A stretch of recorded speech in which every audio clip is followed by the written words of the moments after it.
ಆಚಿ ಮಸಾಲ. ಎಂತ ಅಡಿಗೆಯ ರುಚಿಯಾಗೋ ರಹಸ್ಯವು 20 ರೂಪಾಯಿ.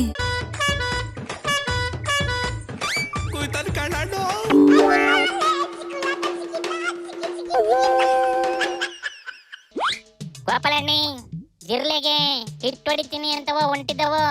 Hit and run ಆಗ್ಬಿಟ್ಟು ಕಣೆ. ಧರ್ಮೇಂದ್ರ ರಾಜೀನಾಮೆ ಕೊಟ್ಟು ಮನೆಗೆ ಹೋತು ಕಣ ಪಾಪ. ಅಲ್ಲಿಗೆ ಮೋದಿಗೆ ಬಂದಿ ಧರ್ಮ ಸಂಕಟ ನಿವಾರಣೆ ಆತೇನ್ಲ? ಸದ್ಯದ ಮಟ್ಟಿಗೆ ಆತು ಕಣ. ಆದ್ರೆ ಮುಂದೆ ಯಾವ ಇಲಾಖೆ ಮೇಲೆ ಯಾರು ಎದ್ ನಿಂತ್ಕೊಂತ ಗೊತ್ತಿಲ್ಲ. ಹೋದ ಉಡ್ಲೆ ಎದುರಿಸಿ ದರ್ಕಿಸ್ಕೊಂಡ್ಬಿಟ್ಟು ನಾವೇನ್ ಕಮ್ಮಿ ಅಂತ ಎದ್ ನಿಂತ್ಕೊಂತವ ಅಂತವ ಮೋದಿ ಗೌರ್ಮೆಂಟ್ಗೆ ತಲೆನೋವಾಗೈತೆ ಕಣೆ. ಈಗ ಯಾಕೆ ಯೋಚನೆ ಮಾಡ್ತಲೇ ನೋವು ಮಾಡ್ಕೊಂತೀರ?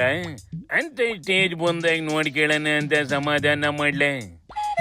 ಎಷ್ಟು ಅಂತ ಸಮಾಧಾನ ಮಾಡೋದಣ್ಣ? ಗಡ್ಕರಿ ಮೇಲೆ ಎತ್ತೋನಾಲ್ ಬಗ್ಗೆ ಮಾತಾಡಿದ್ರಲ್ಲವ ದೇಶದ್ರೋಹಿಗಳು ಅಂದಿತ್ತ. ಈಗ ಟ್ಯಾಕ್ಸ್ ಇರಲಿಲ್ಲವ, ನಾವು ಏನಾರ ಮಾಡ್ಬೇಕಲ್ಲ ಅಂತ ರೆಡಿ ಆಯ್ತವಂತೆ. ಲೇ ಟ್ಯಾಕ್ಸ್ ಯಾವ ದುಡಿಯೋದ್ ಬಿಟ್ಟು ಸ್ಟ್ರೈಕ್ ಮಾಡಕ್ ಬರ್ತವಂತೇನ್ಲ? ಏನಿಲ್ಲ ಕಣ, ವೆರಿ ಸಿಂಪಲ್. ಅವೇನ್ ಜಾಸ್ತಿ ಸ್ಟ್ರೈಕ್ ಮಾಡೋದ್ ಬೇಡ. ಅವ್ರ ಟ್ಯಾಕ್ಸಿಗಳನ್ನ ತಗೊಬಂದು ಮೇನ್ ರೋಡ್ ಅಲ್ಲಿ ಮುದ್ದಕ್ಕೆ ನಿಲ್ಲಿಸ್ಬಿಟ್ಟು ಫುಟ್ಪಾತಲ್ಲಿ ಸುಮ್ಕೆ ಕುಂತ್ಕೊಂಡ್ರು ಸಾಕು. ಸರ್ಕಾರ ತಲೆ ಕೆಡಿಸ್ಕೊಂಡ್ಬೇಕಾಯ್ತದೆ. ಸುಮ್ಕಿರ್ಲ, ನೀನೇ ಐಡಿಯಾ ಕೊಡ್ತಾ ಇರಂಗಿದೀಯ ಬೇಕನೇಶಿ? ಐಡಿಯಾ ಕೊಡ್ತಾ ಇಲ್ಲ ಕಣ, ಹೇಳಿದ್ವು ಅಷ್ಟೇ. ಡ್ರೈವರ್ಗಳನ್ನ ಎದುರಾಕೊಂಡ್ರೆ ಅದು ಇದಕ್ಕಿಂತ ಡೇಂಜರ್ ಆಗಿರ್ತದೆ ಅಂತ ನೆನಪಿಸ್ತೆ ಅಷ್ಟೇ. ನೀನ್ ಹೇಳೋದು ಸರಿನೇ ಯಾಕಂಡ್ಲೆ. ಆದ್ರೆ ಓದ ಉಡ್ಲಲ್ಲಿ ಇರೋ ಒಗ್ಗಟ್ಟು ದುಡಿಯ ಗಂಡಸ್ರಲ್ಲಿ ಇರೋದಿಲ್ಲ ಕಂಡ್ಲೆ ಬೇಕನೇಶಿ. ಅವಕ್ಕೆ ಅವುಗಳ ಮಧ್ಯೆ 100 ಭೇದ ಭಾವ ಇರ್ತದೆ. ಈಗ ಚಿಕ್ಕ ಪುಡ್ಲು ಗೆದ್ದು ಬಿಟ್ರು ಅಂತವ ಇರೋ ಬರೋವೆಲ್ಲ ಸ್ಟ್ರೈಕ್ ಪ್ಲಾನ್ ಮಾಡ್ತವೆ. ಅದರಲ್ಲಿ ಒಂದುವೇ ದೊಡ್ಡ ಸ್ಟ್ರೈಕ್ ಆಗದಲ್ಲಿ ಎಲ್ಲ ಚಿಲ್ರೆ ಕಿತಾಪತಿ ಆಗೋಯ್ತದೆ. ನೋಡ್ತಾ ಇರ್ಲೇ ಏನೋ ಕಣೆ ಕಣ. ಆದ್ರೆ ಸರ್ಕಾರ ಮಾಡ್ಕೊಂಡ್ ಬಂದಿರೋ ಎಡವಟ್ಟೆಲ್ಲವ ಇನ್ಮೇಲೆ ಒಂದೊಂದೇ ಆಚೆಗೆ ಬರ್ತವೆ, ನೋಡ್ತಾ ಇರು. ನಮ್ಮ ಸ್ಟೇಟ್ ಲೀಡರ್ಗಳು ಏನ್ ಮಾಡ್ತಾವಪ್ಪ? ಈ ರಾಜೀನಾಮೆ ವಿಚಾರಕ್ಕೆ ಏನಂತಾವಲ್ಲ? ಕಾಂಗ್ರೆಸ್ ನಮಗ್ ಖುಷಿ ಆಗವೆ ನೋಡಲ್ಲಿ. ಕೇಸ್ ವಾಪಸ್ ತೆಗೆದುಕೊಡಿ ಅಂತ ಹೇಳಿದ್ರು ನಾವು. ಮಂತ್ರಿಗಳು ರಾಜೀನಾಮೆ ಕೊಡಬೇಕು ಅಂತ ಹೇಳಿದ್ರು ನಾವು.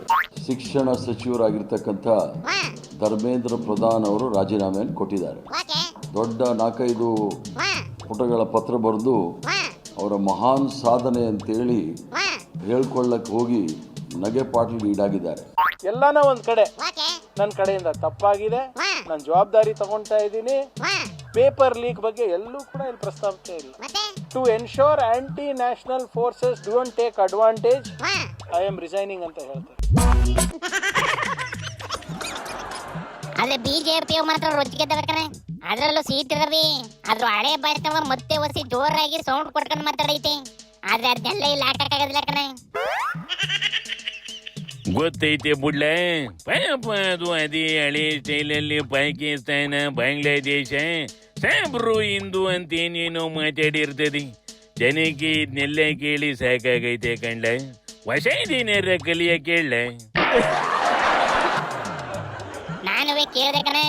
ಸುಮ್ಕೆ ಇಂಥವನೇ ಮಾತಾಡಿ ಬೆಲೆ ಕಳ್ಕೊಳ್ಳೋದ್ರ ಬದಲು ಆಡಳಿತ ಸರ್ಕಾರ ಎಷ್ಟೊಂದು ಎಡವಟ್ಟು ಮಾಡ್ತೈತಿ, ಅದ್ರ ಮೇಲೆ ಹೋರಾಟ ಮಾಡಿ ಹೆಂಗೆ ಹೋದ ಉಡ್ಲು ರಾಜೀನಾಮೆ ಕೊಡ್ಸಿದ್ವಲ್ಲ ಹಂಗೆ ನೀವೇ 1-2 ವಿಕೆಟ್ ಬೀಳ್ಸಿ ಸೋಮಾರಿತನ ಬಿಟ್ಬಿಡ್ರಿ ಅಂದೆ ಕಣೆ.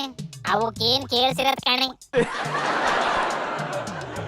ಇವು ಹೋರಾಡಿ ವಿಕೆಟ್ ಉಂಡ್ಸನ ಅನ್ಕೊಂಡ್ರು ಈ ಸರ್ಕಾರದವು ಇನ್ನ ವಿಕೆಟ್ ನೀನ್ ನಿಲ್ಸಿಲ್ವಲ್ಲ ಬೇಕನೇಶಿ. ಯಾವಾಗಂತಲೇ ಸಂಪುಟ ಇಸ್ತಾರಣೆ ಮುಂದ್ ವಾರ ಆಗ್ತದೆ. ಮಾತುಕತೆ ಮಾಡಿದ್ದಾರೆ. XCM, CM, DCM ಜೊತೆ ಮತ್ತೆ PCC ಅಧ್ಯಕ್ಷರ ಜೊತೆ ಮಾಡಿದ್ದಾರೆ. ಅವ್ರು ಹೇಳಿದ್ಮೇಲೆ ಆಯ್ತಲ್ಲ, ನಮ್ಮ ಹೈಕಮಾಂಡ್ ಹೇಳಿದ್ಮೇಲೆ ಮುಗೀತು. ಈಗ ಯಾವ್ದೇ ಕ್ಷಣದಲ್ಲೂ ಆಗ್ಬೋದು ಅಂತ ಅವ್ರು ಹೇಳಿದ್ಮೇಲೆ ತೀರ್ಮಾನ ತಗೋತಾರೆ.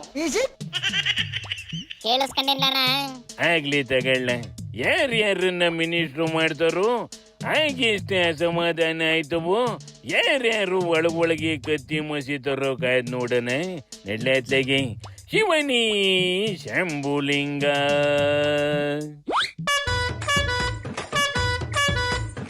ಕುಯ್ತಾನ ಕಣ್ಣು